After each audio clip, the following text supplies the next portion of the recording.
The Republic. In the Republic, Plato, through the medium of Socrates, outlines his views and ideas concerning the ideal working of the city-state. Socrates narrates a conversation that took place the previous day with Cephalus, Glaucon, Thrasymachus, and others. The dialogue is organized into 10 books and covers a broad range of topics, including the ideal community, the ideal rulers of the community, philosophers, and the philosopher king, and various forms of government, including democracy, oligarchy, democracy, and tyranny. Book 1 of Wealth, Justice, Moderation, and Their Opposites. I went down yesterday to the Piraeus with Glaucon, the son of Ariston, that I might offer up my prayers to the goddess, and also because I wanted to see in what manner they would celebrate the festival, which was a new thing. I was delighted with the procession of the inhabitants, but that of the Thracians was equally, if not more, beautiful. When we had finished our prayers and viewed the spectacle, we turned in the direction of the city, and at that instant Polemarchus, the son of Cephalus, chanced to catch sight of us from a distance as we were starting on our way home, and told his servant to run and bid us wait for him. The servant took hold of me by the cloak behind, and said, "Polemarchus desires you to wait." I turned round and asked him where his master was. "There he is," said the youth, "coming after you, if you will only wait." "Certainly we will," said Glaucon, and in a few minutes Polemarchus appeared, and with him Adimantus, Glaucon's brother, Niceratus, the son of Nicias, and several others who had been in the procession. Polemarchus said to me, "I perceive, Socrates, that you and your companion are already on your way to the city." "You're not far wrong," I said. "But do you see," he rejoined, "how many we are?" "Of course. And are you stronger than all these? For if not, you will have to remain where you are." "May there not be the alternative," I said, "that we may persuade you to let us go?" "But can you persuade us if we refuse to listen to you?" he said. "Certainly not," replied Glaucon. "Then we are not going to listen, of that you may be assured." Adimantus added, "Has no one told you of the torch race on horseback, in honour of the goddess, which will take place in the evening?" "With horses?" I replied. "That is a novelty. Will horsemen carry torches and pass them one to another during the race?" "Yes," said Polemarchus, "and not only so, but a festival will be celebrated at night, which you certainly ought to see. Let us rise soon after supper and see this festival. There will be a gathering of young men, and we will have a good talk. Stay then, and do not be perverse." Glaucon said, "I suppose, since you insist, that we must." "Very good," I replied. Accordingly, we went with Polemarchus to his house, and there we found his brothers, Lysias and Euthydemus, and with them Thrasymachus the Chalcedonian, Charmantides the Paeanian, and Cleitophon, the son of Aristonomus. There too was Cephalus, the father of Polemarchus, whom I had not seen for a long time, and I thought him very much aged. He was seated in a cushioned chair, and had a garland on his head, for he had been sacrificing in the court, and there were some other chairs in the room arranged in a semicircle, upon which we sat down by him. He saluted me eagerly, and then he said, "You don't come to see me, Socrates, as often as you ought. If I were still able to go and see you, I would not ask you to come to me, but at my age I can hardly get to the city, and therefore you should come oftener to the Piraeus. For let me tell you that the more the pleasures of the body fade away, the greater to me are the pleasure and charm of conversation. Do not then deny my request, but make our house your resort, and keep company with these young men. We are old friends, and you will be quite at home with us." I replied, "There is nothing which, for my part, I like better, Cephalus, than conversing with aged men, for I regard them as travellers who have gone a journey which I too may have to go, and of whom I ought to inquire whether the way is smooth and easy, or rugged and difficult. And this is a question which I should like to ask of you, who have arrived at that time which the poets call the threshold of old age. Is life harder toward the end, or what report do you give of it?" "I will tell you, Socrates," he said, "what my own feeling is. Men of my age flock together. We're birds of a feather, as the old proverb says, and at our meetings the tale of my acquaintance commonly is, I cannot eat, I cannot drink, the pleasures of youth and love are fled away. There was a good time once, but now that is gone, and life is no longer life. Some complain of the slights which are put upon them by relations, and they will tell you sadly of how many evils their old age is the cause. But to me, Socrates, these complainers seem to blame that which is not really in fault. For if old age were the cause, I too, being old, and every other old man, would have felt as they do. But this is not my own experience, nor that of others whom I have known. How well I remember the aged poet Sophocles, when, in answer to the question, "How does love suit with age, Sophocles? Are you still the man you were?" "Peace," he replied, "most gladly have I escaped the thing of which you speak. I feel as if I'd escaped from a mad and furious master." His words have often occurred to my mind since, and they seem as good to me now as at the time when he uttered them. For certainly old age has a great sense of calm and freedom. When the passions relax their hold, then, as Sophocles says, we are freed from the grasp not of one mad master only, but of many. The truth is, Socrates, that these regrets, and also the complaints about relations, are to be attributed to the same cause, which is not old age, but men's characters and tempers. For he who is of a calm and happy nature will hardly feel the pressure of age, but to him who is of an opposite disposition, youth and age are equally a burden. I listened in admiration, and wanting to draw him out, that he might go on, "Yes, Cephalus," I said, "but I rather suspect that people in general are not convinced by you when you speak thus. They think that old age sits lightly upon you, not because of your happy disposition, but because you are rich, and wealth is well known to be a great comforter." "You are right," he replied. "They are not convinced, and there is something in what they say, not, however, so much as they imagine. I might answer them as Themistocles answered the Seriphian, who was abusing him and saying that he was famous, not for his own merits, but because he was an Athenian. If you had been a native of my country, or I of yours, neither of us would have been famous." And to those who are not rich and are impatient of old age, the same reply may be made. For to the good, poor man, old age cannot be a light burden, nor can a bad, rich man ever have peace with himself. May I ask, Cephalus, whether your fortune was for the most part inherited or acquired by you? "Acquired? Socrates, do you want to know how much I acquired? In the art of making money, I have been midway between my father and grandfather. For my grandfather, whose name I bear, doubled and trebled the value of his patrimony, that which he inherited being much what I possess now.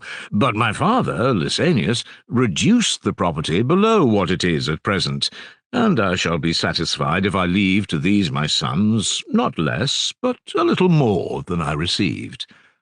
"That was why I asked you the question," I replied, "because I see that you are indifferent about money, which is a characteristic rather of those who have inherited their fortunes than of those who have acquired them. The makers of fortunes have a second love of money as a creation of their own, resembling the affection of authors for their own poems, or of parents for their children, besides that natural love of it for the sake of use and profit which is common to them and all men, and hence they are very bad company, for they can talk about nothing but the praises of wealth." "That is true," he said. "Yes, that is very true, but may I ask another question? What do you consider to be the greatest blessing which you have reaped from your wealth?" "One," he said, "of which I could not expect easily to convince others. For let me tell you, Socrates, that when a man thinks himself to be near death, fears and cares enter into his mind which he never had before. The tales of a world below and the punishment which is exacted there of deeds done here were once a laughing matter to him, but now he is tormented with the thought that they may be true, either from the weakness of age, or because he is now drawing nearer to that other place. He has a clearer view of these things. Suspicions and alarms crowd thickly upon him, and he begins to reflect and consider what wrongs he has done to others. And when he finds that the sum of his transgressions is great, he will many a time, like a child, start up in his sleep for fear, and he is filled with dark forebodings. But to him who is conscious of no sin, sweet hope, as Pindar charmingly says, is the kind nurse of his age. Hope, he says, cherishes the soul of him who lives in justice and holiness, and is the nurse of his age and the companion of his journey. Hope, which is mightiest to sway the restless soul of man. How admirable are his words! And the great blessing of riches, I do not say to every man, but to a good man, is that he has had no occasion to deceive or to defraud others, either intentionally or unintentionally. And when he departs to the world below, he is not in any apprehension about offerings due to the gods, or debts which he owes to men. Now to this peace of mind, the possession of wealth greatly contributes. And therefore, I say, that setting one thing against another, of the many advantages which wealth has to give, to a man of sense, this is, in my opinion, the greatest. Well said, Cephalus, I replied. But as concerning justice, what is it? To speak the truth and to pay your debts? No more than this? And even to this are there not exceptions? Suppose that a friend, when in his right mind, has deposited alms with me, and he asks for them when he is not in his right mind. Ought I to give them back to him? No one would say that I ought, or that I should be right in doing so, any more than they would say that I ought always to speak the truth to one who is in his condition. You are quite right, he replied. But then, I said, speaking the truth and paying your debts is not a correct definition of justice. Quite correct, Socrates, if Simonides is to be believed, said Polemarchus, interposing. I fear, said Cephalus, that I must go now, for I have to look after the sacrifices, and I hand over the argument to Polemarchus and the company. Is not Polemarchus your heir? I said. To be sure, he answered, and went away laughing to the sacrifices.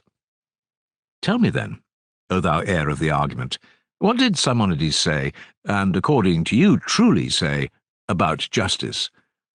He said that the repayment of a debt is just, and in saying so he appears to me to be right. I shall be sorry to doubt the word of such a wise and inspired man, but his meaning, though probably clear to you, is the reverse of clear to me.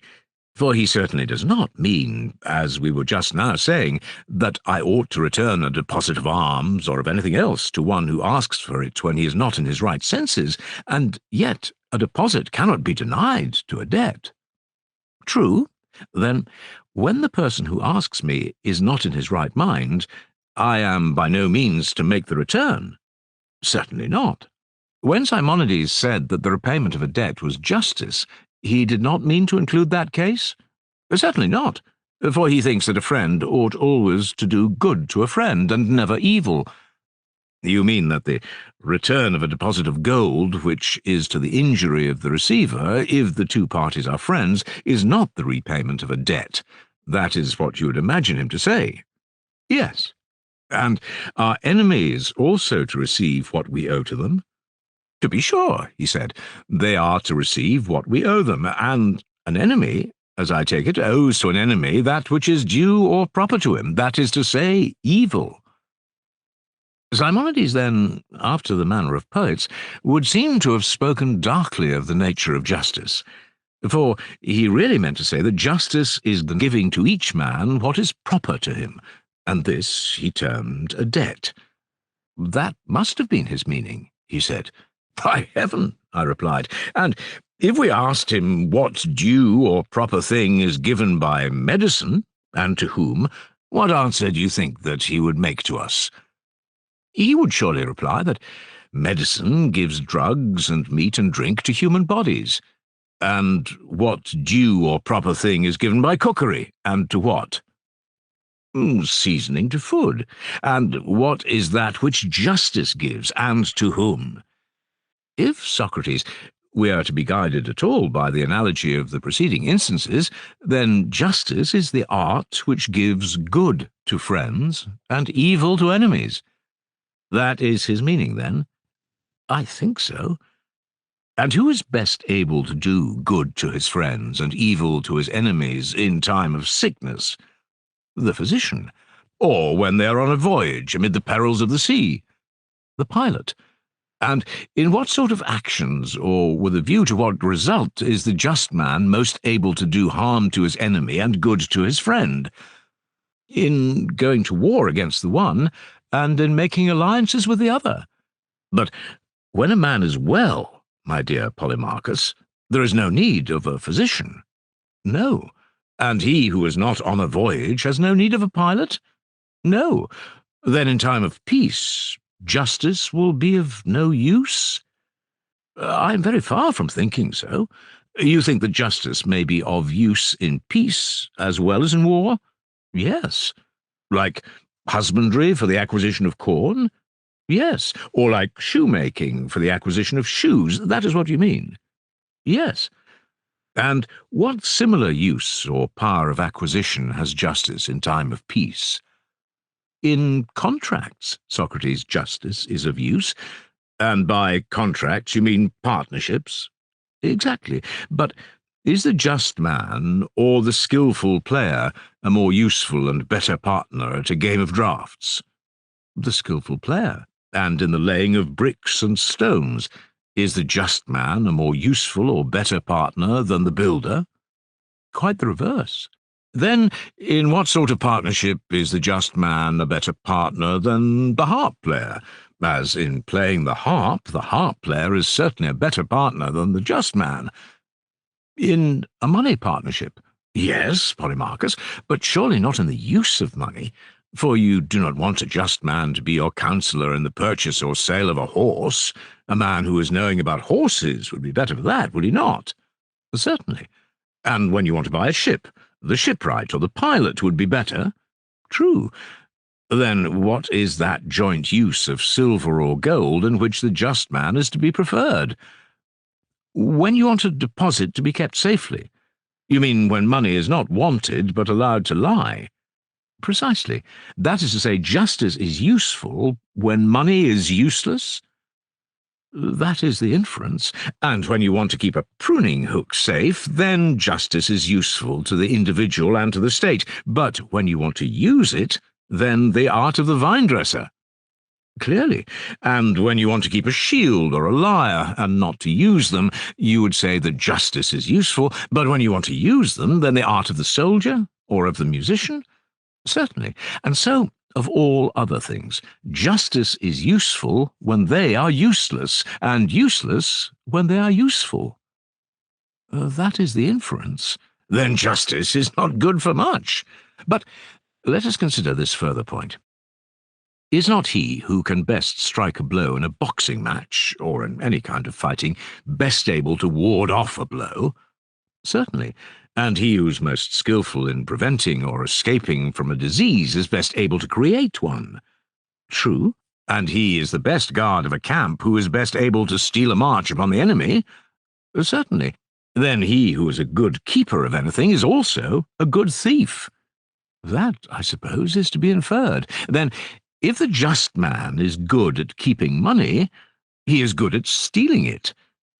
That is implied in the argument. Then, after all, the just man has turned out to be a thief, and this is a lesson which I suspect you must have learnt out of Homer, for he, speaking of Autolycus, the maternal grandfather of Odysseus, who is a favourite of his, affirms that he was excellent above all men in theft and perjury. And so you and Homer and Simonides are agreed that justice is an art of theft. to be practised, however, for the good of friends and for the harm of enemies. That was what you were saying. No, certainly not that, though I do not know what I did say, but I still stand by the latter words. Well, there is another question. By friends and enemies, do we mean those who are so really, or only in seeming? Surely, he said, a man may be expected to love those whom he thinks good, and to hate those whom he thinks evil. Yes, but do not persons often err about good and evil? Many who are not good seem to be so, and conversely. That is true. Then to them the good will be enemies, and the evil will be their friends. True. And in that case they will be right in doing good to the evil and evil to the good? Clearly. But the good are just, and would not do an injustice. True. Then, according to your argument, it is just to injure those who do no wrong?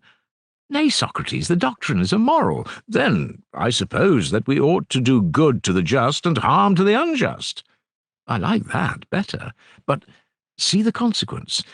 Many a man who is ignorant of human nature has friends who are bad friends, and in that case he ought to do harm to them, and he has good enemies whom he ought to benefit. But if so, we shall be saying the very opposite of that which we affirm to be the meaning of Simonides. Very true, he said, and I think that we had better correct an error into which we seem to have fallen in the use of the words friend and enemy. What was the error, Polemarchus? I asked. We assumed that he is a friend who seems to be, or who is thought, good. And how is the error to be corrected? We should rather say that he is a friend who is, as well as seems, good, and that he who seems only and is not good only seems to be and is not a friend, and of an enemy the same may be said. You would argue that the good are our friends and the bad our enemies? Yes.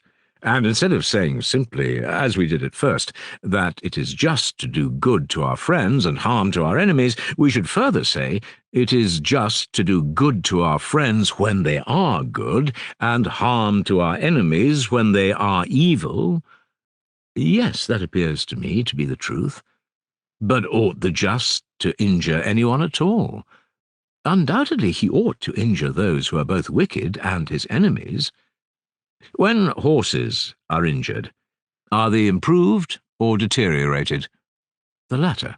Deteriorated, that is to say, in the good qualities of horses, not of dogs. Yes, of horses, and dogs are deteriorated in the good qualities of dogs, and not of horses. Of course. And will not men who are injured be deteriorated in that which is the proper virtue of man? Certainly. And that human virtue is justice? To be sure.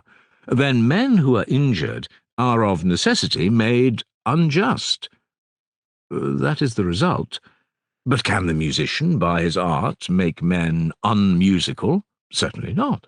Or the horseman, by his art, make them bad horsemen? Impossible.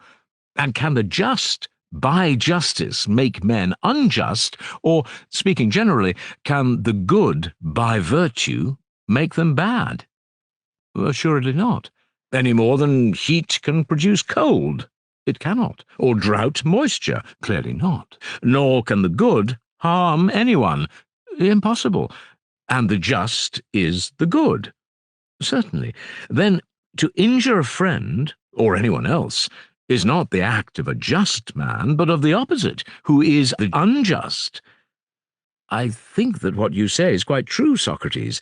Then, if a man says that justice consists in the repayment of debts, and that good is the debt which a just man owes to his friends, and evil the debt which he owes to his enemies, to say this is not wise, for it is not true if, as has been clearly shown, the injuring of another can be in no case just.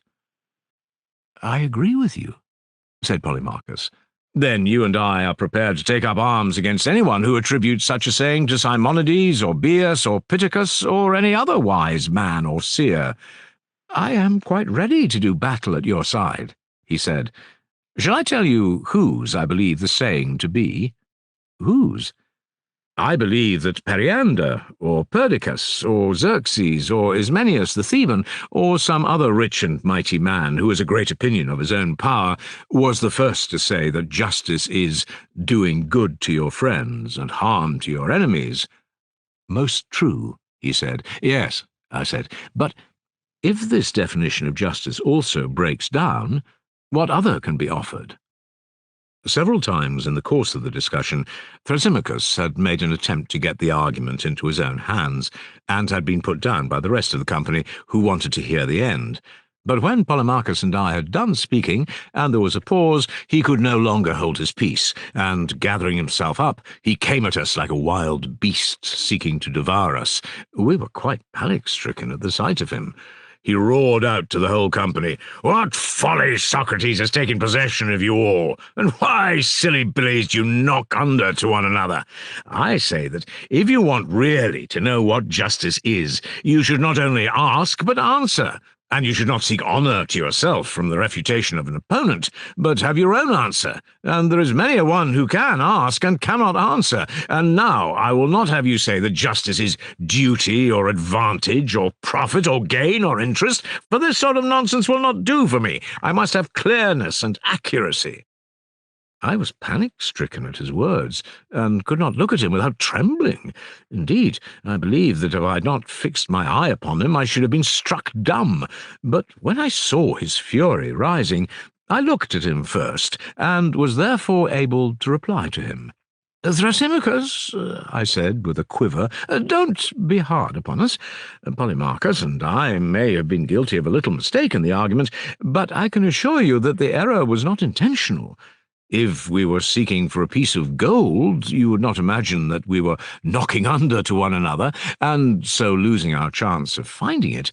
And why, when we are seeking for justice, a thing more precious than many pieces of gold, do you say that we are weakly yielding to one another, and not doing our utmost to get at the truth? Nay, my good friend, we are most willing and anxious to do so, but the fact is that we cannot. And if so, you people who know all things should pity us and not be angry with us." "How characteristic of Socrates," he replied with a bitter laugh. "That's your ironical style. Did I not foresee, have I not already told you, that whatever he was asked he would refuse to answer, and try irony or any other shuffle in order that he might avoid answering?" "You are a philosopher, Thrasymachus," I replied, "and well know that if you ask a person what numbers make up 12, taking care to prohibit him whom you ask from answering twice 6, or 3 times 4, or 6 times 2, or 4 times 3, for this sort of nonsense will not do for me, then obviously, if that is your way of putting the question, no one can answer you. But suppose that he were to retort, 'Thrasymachus, what do you mean? If one of these numbers which you interdict be the true answer to the question, am I falsely to say some other number which is not the right one? Is that your meaning? How would you answer him?' 'Just as if the two cases were at all alike,' he said. 'Why should they not be?' I replied. 'And even if they are not, but only appear to be so to the person who is asked, ought he not to say what he thinks, whether you and I forbid him or not?' 'I presume, then, that you are going to make one of the interdicted answers?' 'I dare say that I may, notwithstanding the danger, if upon reflection I approve of any of them.' 'But what if I give you an answer about justice, other and better,' he said, 'than any of these? What do you deserve to have done to you?' 'Done to me? As becomes the ignorant, I must learn from the wise. That is what I deserve to have done to me.' 'What, and no payment? A pleasant notion.' 'I will pay when I have the money,' I replied.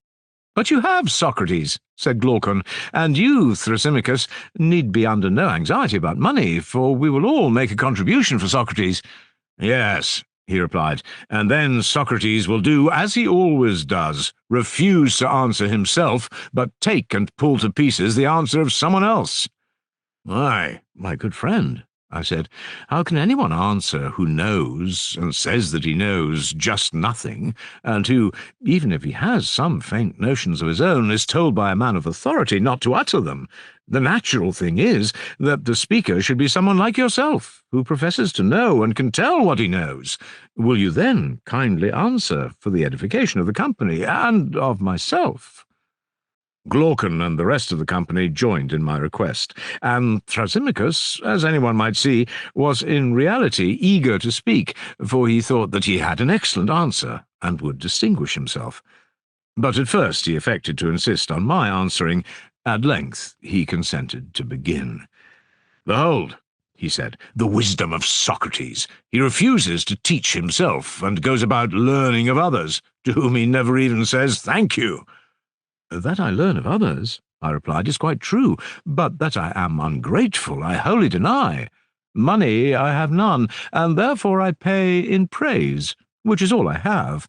And how ready I am to praise anyone who appears to me to speak well you will very soon find out when you answer, for I expect that you will answer well." "Listen, then," he said.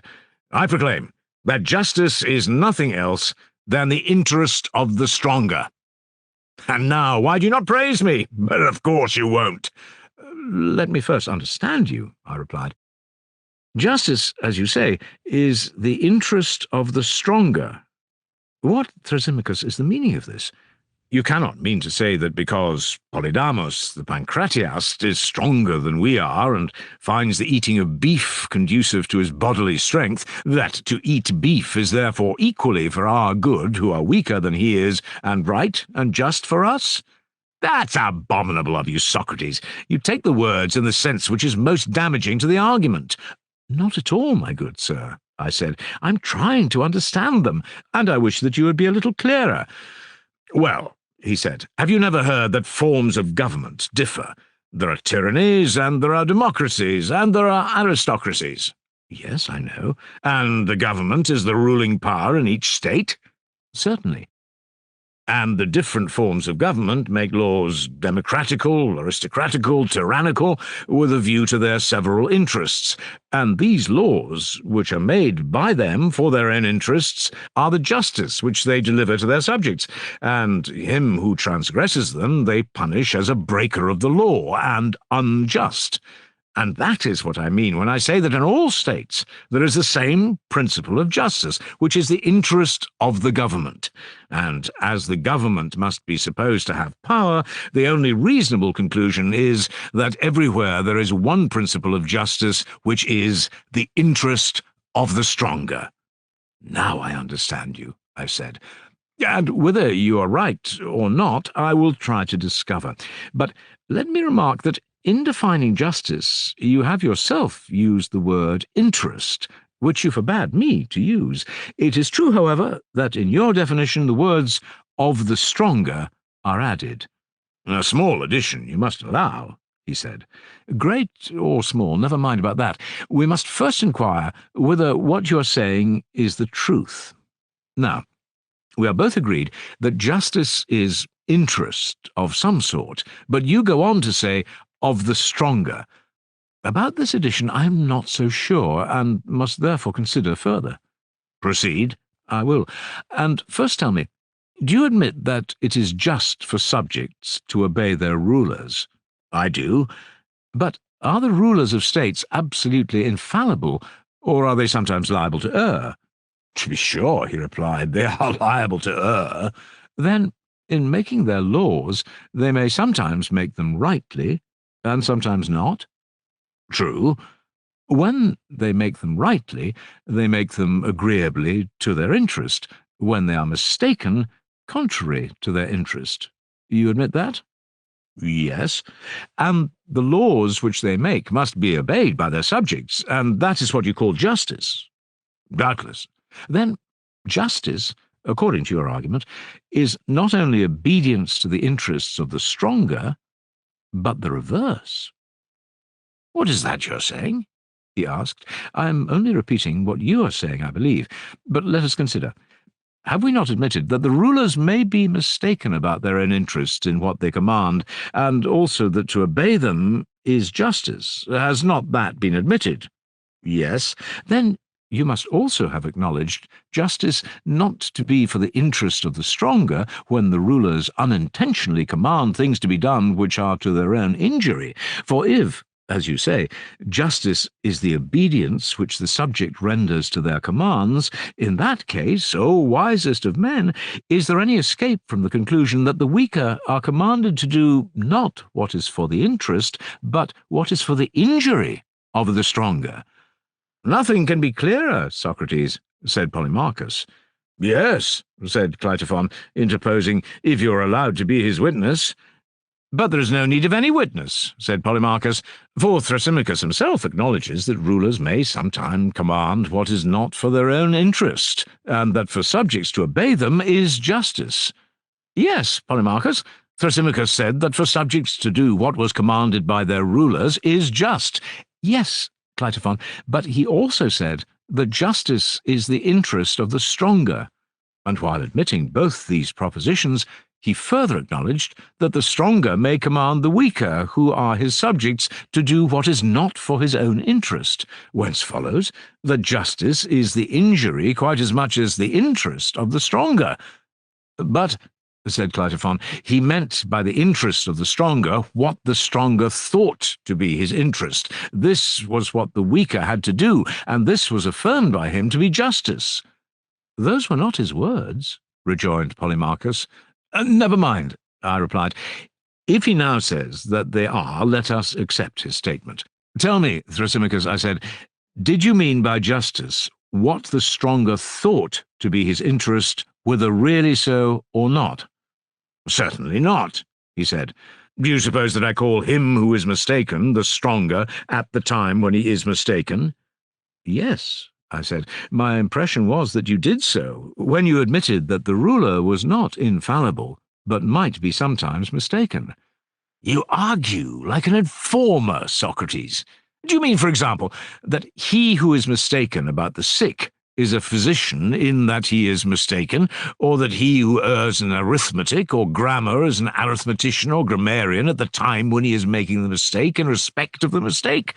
True, we say that the physician or arithmetician or grammarian has made a mistake, but this is only a way of speaking, for the fact is that neither the grammarian nor any other person of skill ever makes a mistake insofar as he is what his name implies, nor none of them err unless their skill fails them, and then they cease to be skilled artists.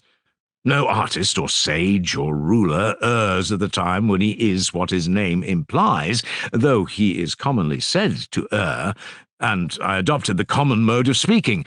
But to be perfectly accurate, since you are such a lover of accuracy, we should say that the ruler, insofar as he is a ruler, is unerring, and, being unerring, always commands that which is for his own interest, and the subject is required to execute his commands, and therefore, as I said at first, and now repeat, justice is the interest of the stronger. Indeed, Thrasymachus, and do I really appear to you to argue like an informer? Certainly, he replied. And do you suppose that I ask these questions with any design of injuring you in the argument? Nay, he replied, suppose is not the word, I know it, but you will be found out, and by sheer force of argument you will never prevail. I shall not make the attempt, my dear man, but to avoid any misunderstanding occurring between us in future, let me ask, in what sense do you speak of a ruler, or stronger, whose interest, as you are saying, he being the superior, it is just that the inferior should execute? Is he a ruler in the popular, or in the strict sense of the term? In the strictest of all senses, he said. And now cheat and play the informer if you can. I ask no quarter at your hands, but you will never be able, never. And do you imagine, I said, that I am such a madman as to try and cheat Thrasymachus? I might as well shave a lion. Aye, he said, you made the attempt a minute ago, and you failed. Enough, I said, of these civilities. It will be better that I should ask you a question. Is the physician, taken in that strict sense of which you are speaking, a healer of the sick, or a maker of money? And remember that I am now speaking of the true physician. A healer of the sick, he replied. And the pilot, that is to say, the true pilot, is he a captain of sailors or a mere sailor? A captain of sailors. The circumstance that he sails in the ship is not to be taken into account. Neither is he to be called a sailor. The name pilot by which he is distinguished has nothing to do with sailing, but is significant of his skill and of his authority over the sailors. Very true, he said. Now, I said, every art has an interest, certainly, for which the art has to consider and provide. Yes, that is the aim of art, and the interest of any art is the perfection of it, this and nothing else. What do you mean? I mean what I may illustrate negatively by the example of the body. Suppose you are to ask me whether the body is self-sufficing or has wants. I should reply, certainly the body has wants, for the body may be ill and require to be cured, and has therefore interests to which the art of medicine ministers. And this is the origin and intention of medicine, as you will acknowledge. Am I not right? Quite right, he replied. But is the art of medicine, or any other art, faulty or deficient in any quality in the same way that the eye may be deficient in sight, or the ear fail of hearing, and therefore requires another art to provide for the interests of seeing and hearing? Has art in itself, I say, any similar liability to fault or defect, and does every art require another supplementary art to provide for its interests, and that another and another without end? Or have the arts to look only after their own interests? Or have they no need either of themselves or of another? Having no faults or defects, they have no need to correct them, either by the exercise of their own art or of any other. They have only to consider the interest of their subject matter. For every art remains pure and faultless while remaining true, that is to say, while perfect and unimpaired. Take the words in your precise sense, and tell me whether I am not right. Yes, clearly. Then medicine does not consider the interest of medicine, but the interest of the body. True, he said, nor does the art of horsemanship consider the interests of the art of horsemanship, but the interests of the horse. Neither do any other arts care for themselves, for they have no needs. They care only for that which is the subject of their art. True, he said. But surely, Thrasymachus, the arts are the superiors and rulers of their own subjects. To this he assented, with a good deal of reluctance. Then, I said, no science or art considers or enjoins the interest of the stronger or superior, but only the interest of the subject and the weaker. He made an attempt to contest this proposition also, but finally acquiesced. Then, I continued, no physician, insofar as he is a physician, considers his own good in what he prescribes, but the good of his patient. For the true physician is also a ruler, having the human body as a subject, and is not a mere money-maker. That has been admitted. Yes, and the pilot, likewise, in the strict sense of the term, is a ruler of sailors, and not a mere sailor. That has been admitted. And such a pilot and ruler will provide and prescribe for the interest of the sailor who is under him, and not for his own or the ruler's interest? He gave a reluctant yes. Then, I said, Thrasymachus, there is no one in any rule who, insofar as he is a ruler, considers or enjoins what is for his own interest, but always what is for the interest of his subject, or suitable to his art. To that he looks, and that alone he considers in everything which he says and does. When we had got to this point in the argument, and everyone saw that the definition of justice had been completely upset, Thrasymachus, instead of replying to me, said, "Tell me, Socrates, have you got a nurse?" "Why do you ask such a question?" I said, "when you ought rather to be answering." "Because she leaves you to snivel and never wipes your nose. She's not even taught you to know the shepherd from the sheep." "What makes you say that?" I replied. "Because you fancy that the shepherd or neatherd fattens or tends the sheep or oxen with a view to their own good and not to the good of himself or his master, and you further imagine that the rulers of states, if they are true rulers, never think of their subjects as sheep, and that they are not studying their own advantage day and night. Oh no, and so entirely astray are you in your ideas about the just and unjust, as not even to know that justice and the just are in reality another's good. That is to say, the interest of the ruler and stronger, and the loss of the subject and servant, and injustice the opposite. For the unjust is lord over the truly simple and just. He is the stronger, and his subjects do what is for his interest, and minister to his happiness, which is very far from being their own. Consider further, most foolish Socrates, that the just is always a loser in comparison with the unjust. First of all, in private contracts. Wherever the unjust is the partner of the just, you will find that when the partnership is dissolved, the unjust man has always more, and the just less. Secondly, in their dealings with the state. When there is an income tax, the just man will pay more, and the unjust less, on the same amount of income. And when there is anything to be received, the one gains nothing, and the other much. Observe also what happens when they take an office.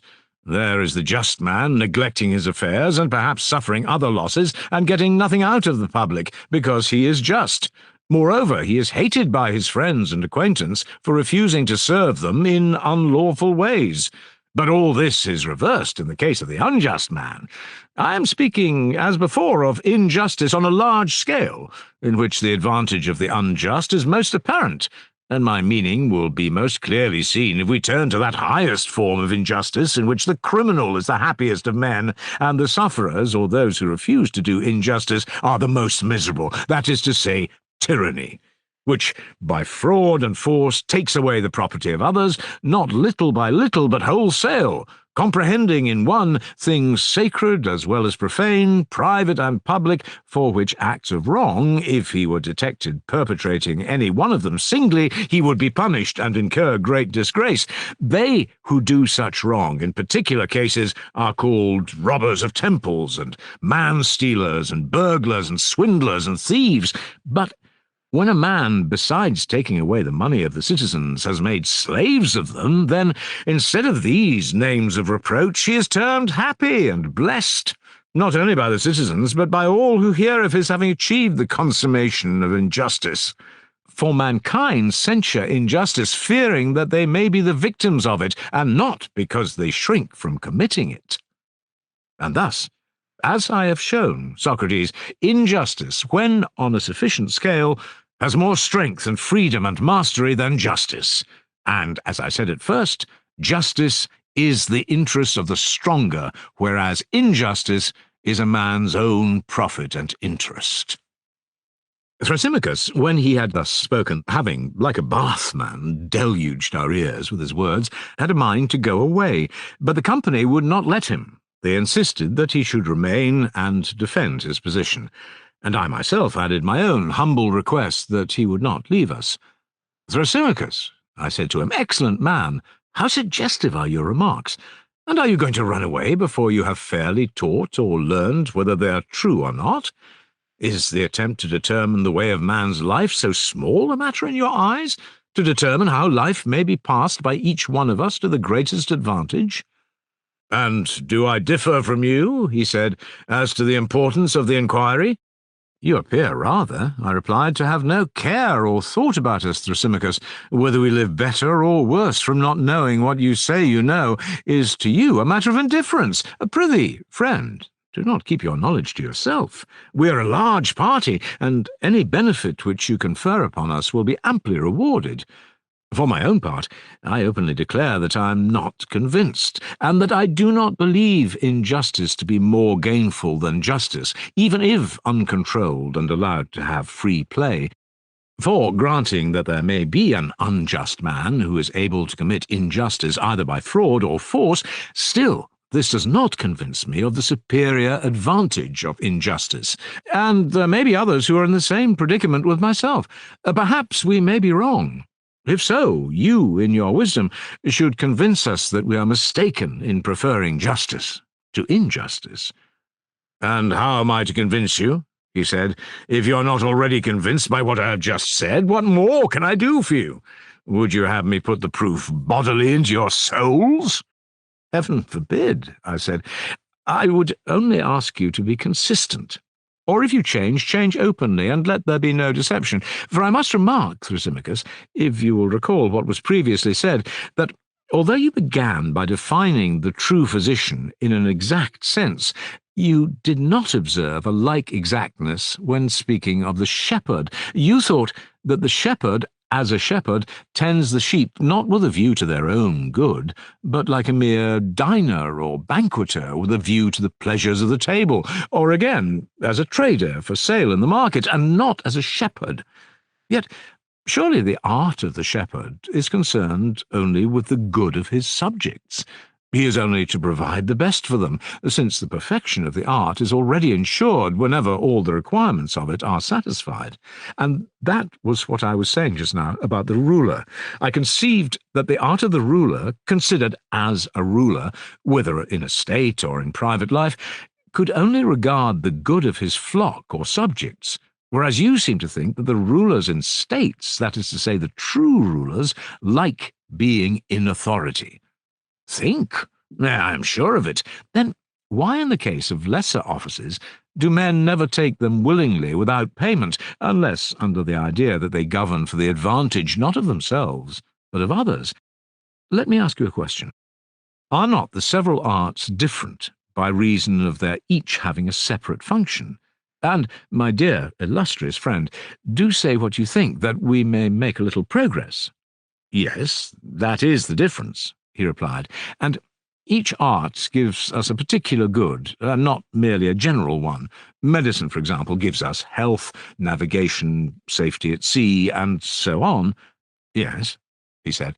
And the art of payment has the special function of giving pay, but we do not confuse this with other arts, any more than the art of the pilot is to be confused with the art of medicine, because the health of the pilot may be improved by a sea voyage. You would not be inclined to say, would you, that navigation is the art of medicine, at least if we are to adopt your exact use of language? Certainly not. Or, because a man is in good health when he receives pay, you would not say that the art of payment is medicine? I should not, nor would you say that medicine is the art of receiving pay, because a man takes fees when he is engaged in healing. Certainly not. And we have admitted, I said, that the good of each art is specially confined to the art. Yes. Then, if there be any good which all artists have in common, that is to be attributed to something of which they all have the common use. True, he replied, and when the artist is benefited by receiving pay, the advantage is gained by an additional use of the art of pay, which is not the art professed by him.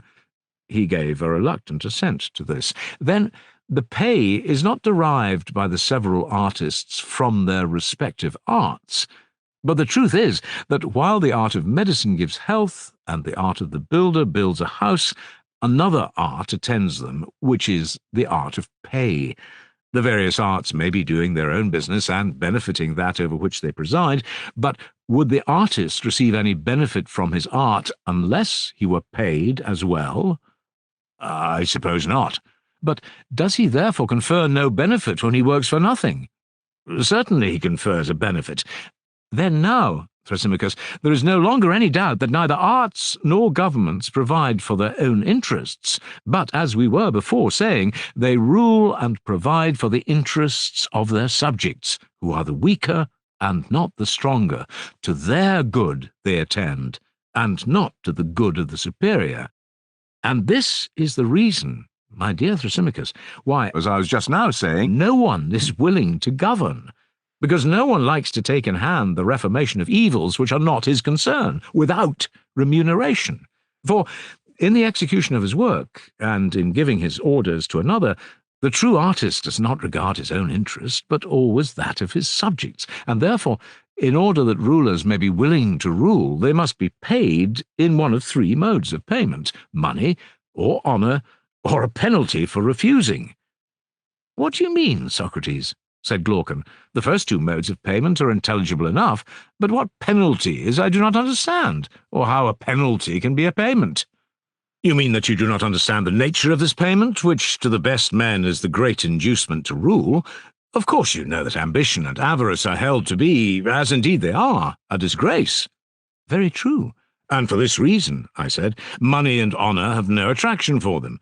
Good men do not wish to be openly demanding payment for governing, and so to get the name of hirelings, nor by secretly helping themselves out of the public revenues to get the name of thieves.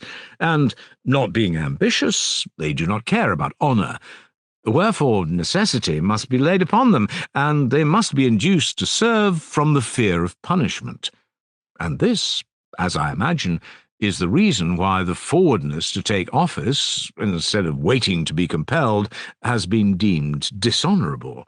Now, the worst part of the punishment is that he who refuses to rule is liable to be ruled by one who is worse than himself, and the fear of this, as I conceive, induces the good to take office, not because they would, but because they cannot help, not under the idea that they are going to have any benefit or enjoyment themselves, but as a necessity, and because they are not able to commit the task of ruling to anyone who is better than themselves, or indeed as good. For there is reason to think that if a city were composed entirely of good men, then to avoid office would be as much an object of contention as to obtain offices at present. Then we should have plain proof that the true ruler is not meant by nature to regard his own interest, but that of his subjects, and everyone who knew this would choose rather to receive a benefit from another than to have the trouble of conferring one. So far am I from agreeing with Thrasymachus that justice is the interest of the stronger. This latter question need not be further discussed at present, but when Thrasymachus says that the life of the unjust is more advantageous than that of the just, his new statement appears to me to be of a far more serious character. Which of us has spoken truly, and which sort of life, Glaucon, do you prefer? I, for my part, deem the life of the just to be the more advantageous, he answered. Did you hear all the advantages of the unjust which Thrasymachus was rehearsing? Yes, I heard him, he replied, but he has not convinced me. Then shall we try to find some way of convincing him, if we can, that he is saying what is not true? Most certainly, he replied.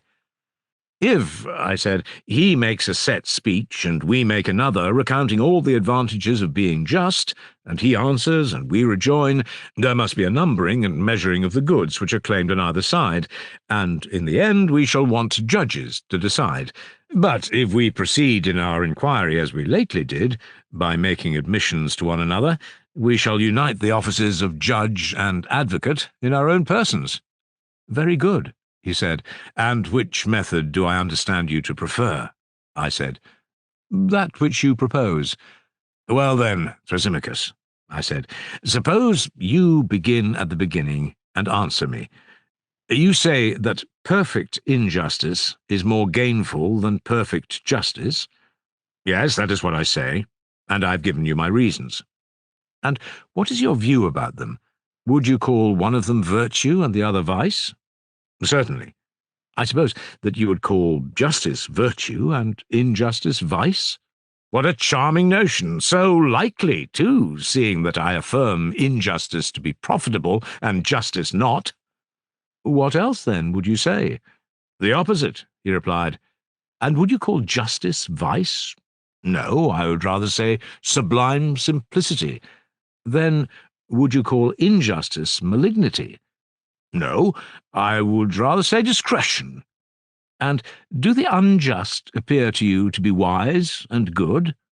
Yes, he said. At any rate, those of them who are able to be perfectly unjust, and to have the power of subduing states and nations, but perhaps you imagine me to be talking of cut-purses.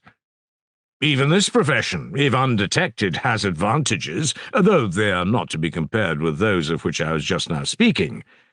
I do not think that I misapprehend your meaning, Thrasymachus, I replied, but still I cannot hear without amazement that you class injustice with wisdom and virtue, and justice with the opposite. Certainly I do so class them. Now, I said, you are on more substantial and almost unanswerable ground, for if the injustice which you were maintaining to be profitable had been admitted by you, as by others, to be vice and deformity, an answer might have been given to you on received principles, but now I perceive that you will call injustice honourable and strong, And to the unjust you will attribute all the qualities which were attributed by us before to the just, seeing that you do not hesitate to rank injustice with wisdom and virtue. You have guessed most infallibly, he replied. Then I certainly ought not to shrink from going through with the argument so long as I have reason to think that you, Thrasymachus, are speaking your real mind. For I do believe that you are now in earnest, and are not amusing yourself at our expense. I may be in earnest or not, but what is that to you? To refute the argument is your business. Very true, I said, that is what I have to do. But will you be so good as answer yet one more question? Does the just man try to gain any advantage over the just? Far otherwise. If he did, he would not be the simple, amusing creature which he is. And would he try to go beyond just action? He would not. And how would he regard the attempt to gain an advantage over the unjust? Would that be considered by him to be just or unjust? He would think it just, and would try to gain the advantage, but he would not be able. Whether he would or would not be able, I said, is not to the point. My question is only whether the just man, while refusing to have more than another just man, would wish and claim to have more than the unjust. Yes, he would. And what of the unjust? Does he claim to have more than the just man, and to do more than the just? Of course, he said, for he claims to have more than all men, and the unjust man will strive and struggle to obtain more than the just man or action in order that he may have more than all. True. We may put the matter thus, I said. The just does not desire more than his like, but more than his unlike, whereas the unjust desires more than both his like and his unlike? Nothing, he said, can be better than that statement. And the unjust is good and wise, and the just is neither? Good again, he said. And is not the unjust like the wise and good, and the just unlike them? Of course, he said, he who is of a certain nature is like those who are of a certain nature. He who is not, not. Each of them, I said, is such as his like is. Certainly, he replied. Very good, Thrasymachus, I said. And now to take the case of the arts. You would admit that one man is a musician and another not a musician. Yes. And which is wise and which is foolish? Clearly the musician is wise, and he who is not a musician is foolish. And he is good in as far as he is wise, and bad in as far as he is foolish? Yes. And would you say the same sort of thing of the physician? Yes. And do you think, my excellent friend, that a musician, when he adjusts the lyre, would desire or claim to exceed or go beyond a musician in the tightening and loosening the strings? I do not think that he would, but he would claim to exceed the non-musician, of course. And what would you say of the physician? In prescribing meats and drinks, would he wish to go beyond another physician, or beyond the practice of medicine? He would not, but he would wish to go beyond the non-physician. Yes. And about knowledge and ignorance in general, see whether you think that any man who has knowledge ever would wish to have the choice of saying or doing more than another man who has knowledge. Would he not rather say or do the same as his like in the same case? That, I suppose, can hardly be denied. And what of the ignorant? Would he not desire to have more than either the knowing or the ignorant? I dare say. And the knowing is wise? Yes. And the wise is good? True. Then the wise and good will not desire to gain more than his like, but more than his unlike and opposite. I suppose so. Whereas the bad and ignorant will desire to gain more than both? Yes. But did we not say, Thrasymachus, that the unjust goes beyond both his like and unlike? Were not these your words? They were. And you also said that the just will not go beyond his like, but his unlike. Yes. Then the just is like the wise and good, and the unjust like the evil and ignorant? That is the inference. And each of them is such as his like is? That was admitted. Then the just has turned out to be wise and good, and the unjust evil, and ignorant. Thrasymachus made all these admissions, not fluently as I repeat them, but with extreme reluctance. It was a hot summer's day, and the perspiration poured from him in torrents, and then I saw what I had never seen before, Thrasymachus blushing.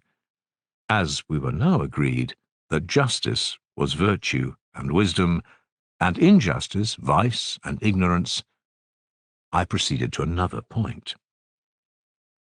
"Well," I said, "Thrasymachus, that matter is now settled.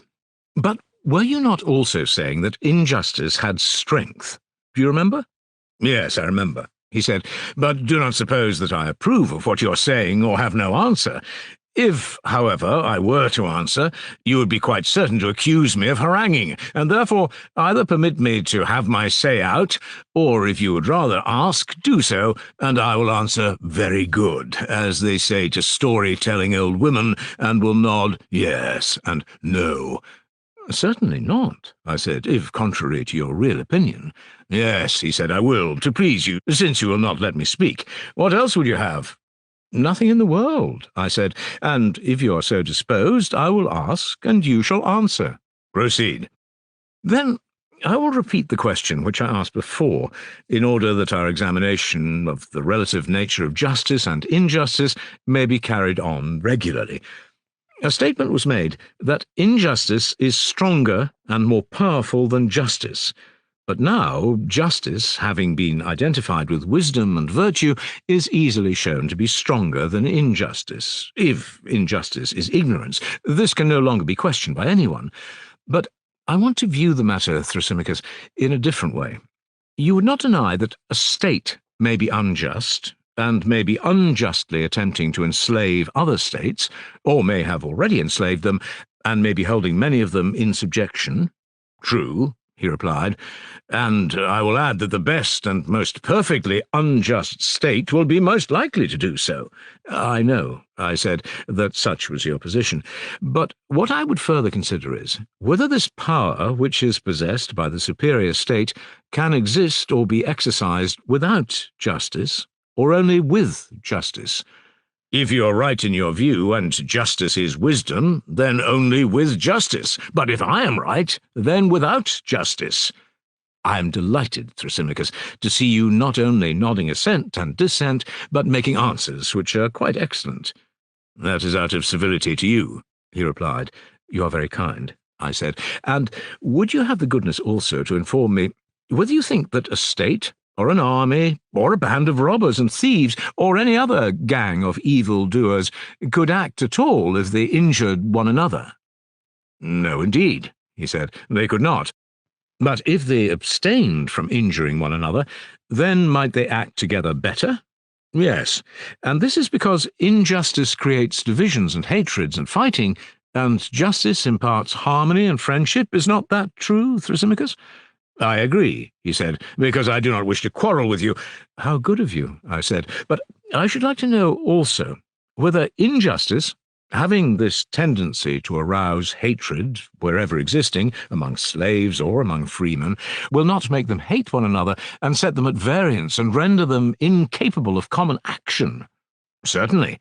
And even if injustice be found in two only, will they not quarrel and fight and become enemies to one another and to the just?" "They will." "And suppose injustice abiding in a single person, would your wisdom say that she loses or that she retains her natural power?" "Let us assume that she retains her power." "Yes. Is not the power which injustice exercises of such a nature that wherever she takes up her abode, whether in a city, in an army, in a family, or in any other body, that body is, to begin with, rendered incapable of united action by reason of sedition and distraction? And does it not become its own enemy, and at variance with all that opposes it, and with the just? Is not this the case?" "Yes, certainly." "And is not injustice equally fatal when existing in a single person? In the first place, rendering him incapable of action because he is not at unity with himself, and in the second place, making him an enemy to himself and the just. Is not that true, Thrasymachus?" "Yes." "And, oh, my friend," I said, Surely the gods are just. Granted that they are. But if so, the unjust will be the enemy of the gods, and the just will be their friends? Feast away in triumph and take your fill of the argument. I will not oppose you, lest I should displease the company. Well then, proceed with your answers, and let me have the remainder of my repast, for we have already shown that the just are clearly wiser and better and abler than the unjust, and that the unjust are incapable of common action. Nay, more, that to speak as we did of men who are evil, acting at any time vigorously together, is not strictly true, for if they had been perfectly evil, they would have laid hands upon one another. But it is evident that there must have been some remnant of justice in them which enabled them to combine. If there had not been, they would have injured one another as well as their victims. They were but half villains in their enterprises, for had they been whole villains and utterly unjust, they would have been utterly incapable of action. That, as I believe, is the truth of the matter, and not what you said at first. But whether the just have a better and happier life than the unjust is a further question which we also proposed to consider. I think that they have, and for the reasons which I have given, but still I should like to examine further, for no light matter is at stake, nothing less than the rule of human life. Proceed. I will proceed by asking a question. Would you not say that a horse has some end? I should, and the end or use of a horse, or of anything, would be that which could not be accomplished, or not so well accomplished, by any other thing. I do not understand, he said. Let me explain. Can you see, except with the eye? Well, certainly not. Or hear, except with the ear? No. These, then, may be truly said to be the ends of these organs. They may. But you can cut off a vine branch with a dagger or with a chisel, and in many other ways, of course, and yet not so well as with a pruning hook made for the purpose. True. May we not say that this is the end of the pruning hook? We may. Then now I think you'll have no difficulty in understanding my meaning when I ask the question whether the end of anything would be that which could not be accomplished or not so well accomplished by any other thing. I understand your meaning, he said, and assent. And that to which an end is appointed has also an excellence. Need I ask again whether the eye has an end? It has. And has not the eye an excellence? Yes. And the ear has an end and an excellence also? True. And the same is true of all other things. They have each of them an end and a special excellence? That is so. Well, and can the eyes fulfill their end if they are wanting in their own proper excellence and have a defect instead? How can they, he said, if they are blind and cannot see?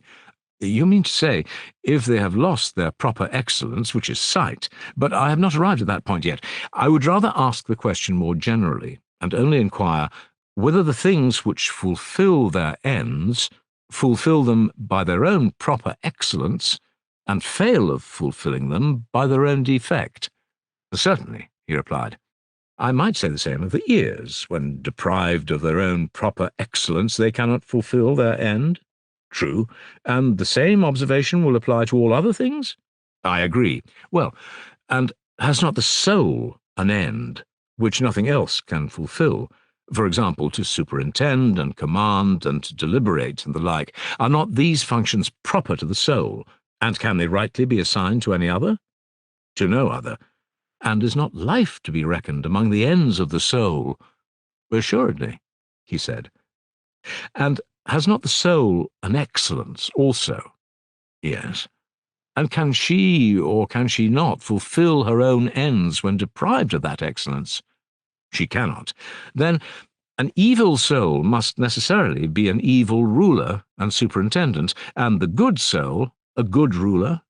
Yes, necessarily. And we have admitted that justice is the excellence of the soul, and injustice the defect of the soul? That has been admitted.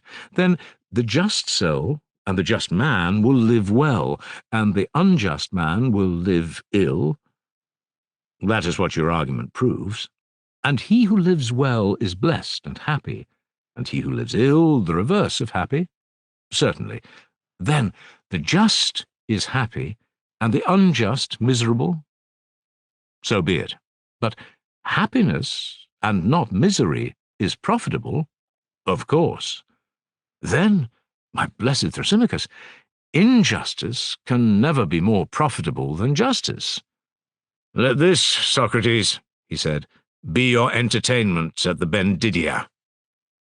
For which I am indebted to you, I said, now that you have grown gentle toward me and have left off scolding. Nevertheless, I have not been well entertained, but that was my own fault and not yours. As an epicure snatches a taste of every dish which is successively brought to table, he not having allowed himself time to enjoy the one before, so have I gone from one subject to another without having discovered what I sought at first, the nature of justice. I left that inquiry and turned away to consider whether justice is virtue and wisdom, or evil and folly, and when there arose a further question about the comparative advantages of justice and injustice, I could not refrain from passing on to that, and the result of the whole discussion has been that I know nothing at all, for I know not what justice is, and therefore I am not likely to know whether it is or is not a virtue, nor can I say whether the just man is happy or unhappy.